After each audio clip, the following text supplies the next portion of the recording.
like Dick Wadhams, I am a nut with conspiracies going through my head. I am one of those guys who he says that, you know, we thought that, you know, he had all these ideas. Some of us didn't like Dick. I'm one of them. I've been on record as saying I didn't think that his vision was going to take us forward. Some of you guys have been accused of being not accused, but in certain realms, of just being his voice without him in office. How are you different than Mr. Wadhams? How about that? 14 double E. That is one distinction. I can't think of any other way I'm different than Dick. But my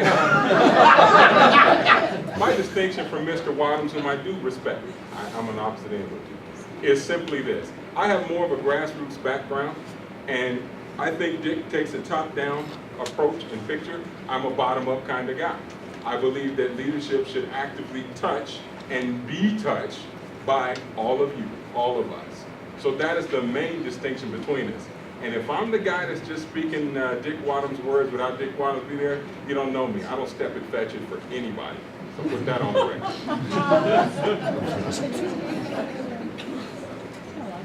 I'm Ted Harvey. If you recall, I'm the one that ran against Dick. There's not one other person up here that took the leadership to run for this seat when we knew that there was a problem that had to be changed.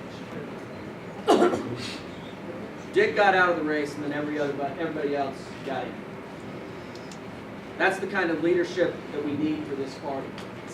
Somebody that will boldly stand up and say, we've got to go in this direction. The direction that we're going in is not working. We're not going to continue to repeat the same things over and over and over again and expect a different result. We need conservative leadership that will send a positive, conservative message about what our party is about and embrace the conservative, grassroots patriots that are rising up across the state and not shun them.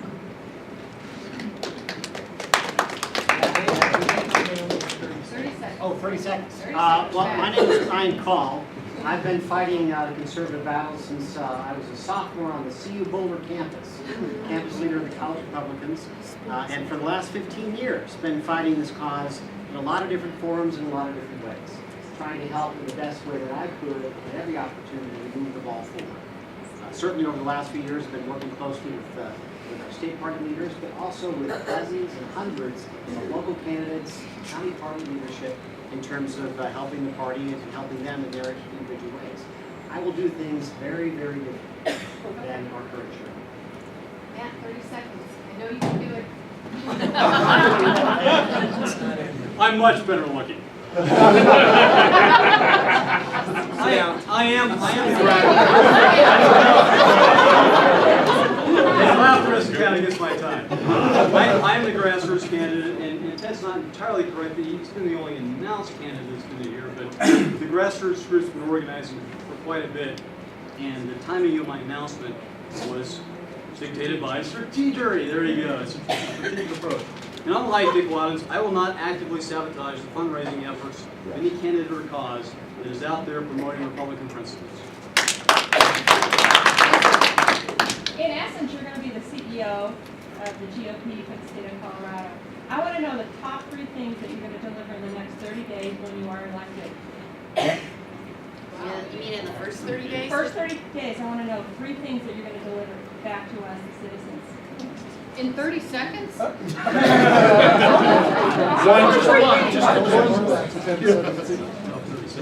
Unity, leadership, and money. That's my #1 goal, is to unify everybody.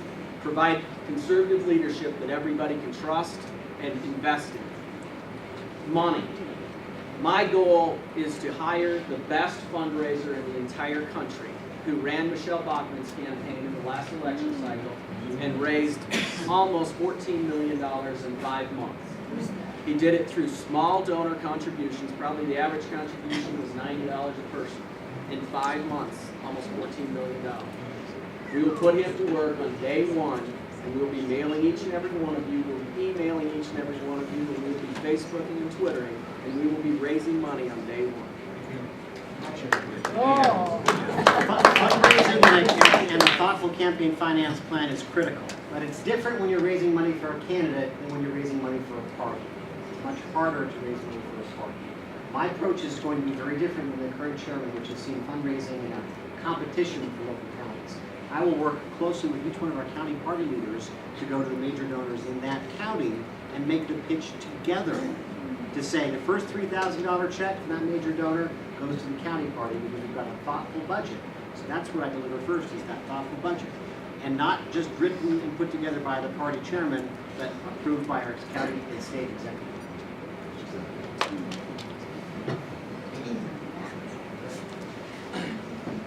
I'm going to hire Ted to do the fundraising. I'm going to hire Ryan to do all the campaign finance compliance. And what I'm going to deliver in 30 days is a return to principle and getting back on track with messaging. Starting to build the infrastructure also so we can deliver that out to the entire state. So 30 seconds. New record. Well, money's very important, but there are three things that are just as, if not more important. Mission, vision, values. That is something that we don't have as a Republican Party. There's no trust in the brand anymore because we don't know who we are. First 30 days, every county chair and the new state chairman, which I hope is me, will sit down and hammer out mission, vision, values and be posted in every single office. All 1 million Republicans will know what we're supposed to do, how we're trying to pay for it, and where we're trying to go in 30 days. Good. Questions? Yes. Brent? Very quickly, on one hand, the state party gets accused of being in a smoke-filled back room, hand-picking the candidates who are put to them by the overlords in Washington. And then the next day, they are slammed because they are not vetting the candidates enough. Where do you come down between those two? And I know that's a lot to cover in 30 seconds. Sure. The party should not be vetting candidates, in my opinion. Certainly not the state party chairman. Chairman's job is not to do those background checks. Certainly we should talk to the candidates and ask them certain key questions. But the job of the chairman is not to vet candidates, not to say you meet this ideological test or you don't, that you are qualified or you are not. It's not the job of the chairman. It's to run a fair, efficient, and effective and open process in terms of getting ballot access there. And I'll tell you, friends, there's a lot of moving parts to running those county caucuses and assemblies.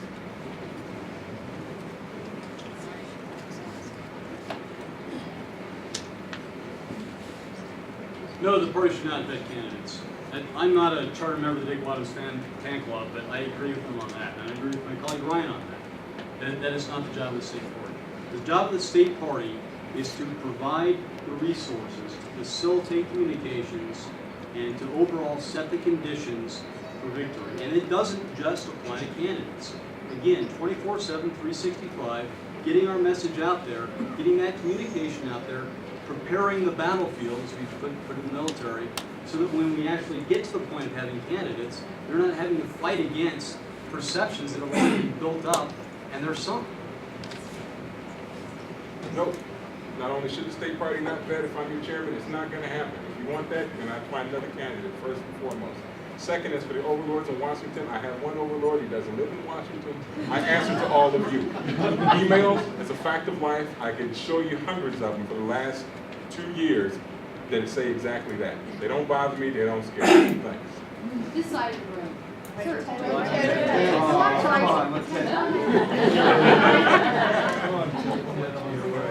Ditto, what they all said.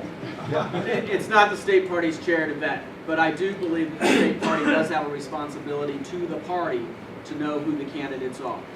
I will do background checks on every single legislative candidate that's running in the next election cycle. I don't want to be put in a position where we have people that win the nomination and all of a sudden the Denver Post tells me what their background is. I want to know. I want to know not to give that information out to the world, but so that I can at least tell them, are you sure you want to do this to you and your family and potentially to the party? I don't want to be caught flat-footed. In reality, you're not just fighting against the Democratic Party, you're also fighting against 3 billionaires in Boulder and their mechanisms also fighting against the Denver Post. This is not fair, but you know, that's what the reality is. Name one thing that you would be able to do that would counteract that gorilla that nobody's ever discussed. That's easy, actually, because I've made the Denver Post point. It takes time. It takes consistency of message. A year ago, how many folks would have even talked about the difference between fees and taxes? Now everyone knows the difference. One person can make a difference. Consistent messaging can make a difference. That's one thing. The number two thing, we don't have nearly enough time again on how we counter the blueprint. But we have to build up an array of organizations to tackle them on all fronts and all levels. I spent way too much time this last summer writing up a bogus complaint by Colorado Ethics Watch, the legal attack dogs. We need to have our defense against those attacks, and we need to have our own sword to go after them, which in fact is what I've been doing the last month. My own campaign plan is complaint against the folks that cheated. Should be lawyers doing it, but I'm having to do it alone. We don't have to outraise the full horses. We just have to raise enough to get our money out. I'm still committed to the idea of grassroots fundraising going the rest of the way. There's a mechanism right now, Program 5110. We can all go online right now and make a $50 donation or a $10 donation. What's that do for us? That puts $10 million in the state party account tonight. We won't have to worry about things. We'll have the money to get our message out. The other thing is, how do you counter the print press? Right there. Cyberspace. We have to own blogosphere. Our message can get out there. It's free. It's a free medium. We need to get out there. We need to own it. We need to support our conservative bloggers. Thank you. Anybody else? Yes.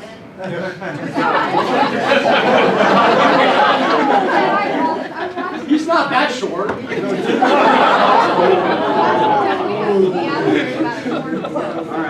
everybody's got time. That's a great question. One of the main reasons why we can win elections is because our message is the right message. Our message wins. We do need to raise money. In the last election cycle, in Tim Leonard's race, he just sent this to me. They spent $463,000 in his race, all the 527s and everything else. We spent in that race $337,000. There's more Democrats than unaffiliated, and there's more unaffiliated than Republicans, and we lost that race by $600,000, though we were outspent by over $100,000. My goal is to make sure that the state party does not leave a candidate out there with only giving them $500. I guarantee you I would have won that race if we would have had $25,000, $50,000 more for those races. Our message wins. Our message wins across the country. Look what happened in the last election cycle. I think one of the challenges sometimes we have as conservatives is we do adopt the Sir Galahad theory of politics, to put a phrase. I am right, I am virtuous, and so I will win. The answer is no, you will lose unless you do the hard work of building the political infrastructure to win elections. That includes fundraising, but it also includes a recognition the rules of the game have changed. The party cannot do everything. If you're expecting the state Republican Party to do everything, I got news for you. It's too much. The party can do some things very, very well. But the party can also project what it will be doing so that our friends and other outside organizations know where they need to be to help. That's what the party can do as well, staying clear within the guidelines and the law, but also making sure that we're empowering our friends to help in that coalition. It's my turn now. Given our time constraints, I'm going to ask each one of you to give another 2 minutes to wrap up and say whatever you would like to say. We do need to be out of here before 9, and we have to protect the chairs, so that's why we're leaving a little early. But we do reconvene at Merle's. Littleton Boulevard turns into Main Street, and Main Street connects with Curtis, and that's where Merle's is. So we hope that you join us, and we can further this conversation. And who did we start with? We started with you. Yeah, we're going to start with you. Like I said, my name is Leondray Gholston. I'm current vice chairman, grassroots activist, husband, veteran, somebody who's used to fighting and taking our message to places that, frankly, is not welcome. I'm standing to be state party chairman because I believe in the mission of the party. I believe in the extension of liberty. I believe that this country, this republic, our system is worth fighting for. And I want my children to have, as a practical model for government, republic. If we don't start winning, we don't get back to our winning ways today, my older kids are going to grow up and never know a Republican above city council as a practical model for leadership, to include the president. I'm not in Douglas County. When you get past my mayor, I don't have a single Republican representing me anywhere, you know? But it's Sue Wright and Morgan Carroll all the way up, so I'm extremely jealous of that. But I believe we can change that by working together. And so I'm asking, again, I wanted to be the skull. I'm asking for your permission to take the lead over the next 2 years, to bring home the 9 electorals, and to give my kids some Republicans to look up to them. Thank you.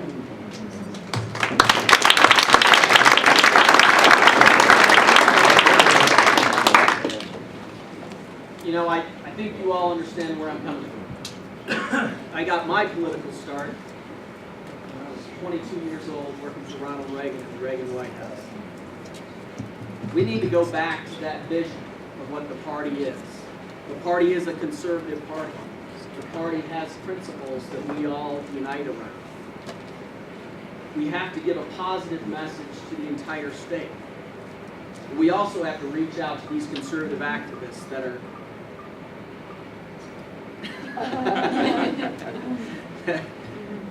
are rising up across the state and across the country. We have to bring them into this party and provide them the conservative leadership. Like I've said before, I don't believe there's anybody in this state that has provided the conservative leadership that our state has desperately needed more than I have over the last 10 years in the legislature. But I also have been there for the last 10 years. I'm endorsed by Republican legislators from the West Slope to the East Slope to the North and South, female, male. I'm proud of that support. I'm proud of Bob Schaefer's endorsement. I'm proud of Ken Buck's endorsement.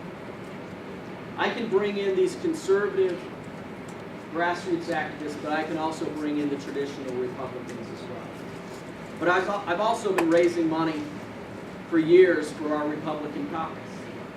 And I believe that I am uniquely qualified, more than anybody up here, to be able to go to those same donors and help them invest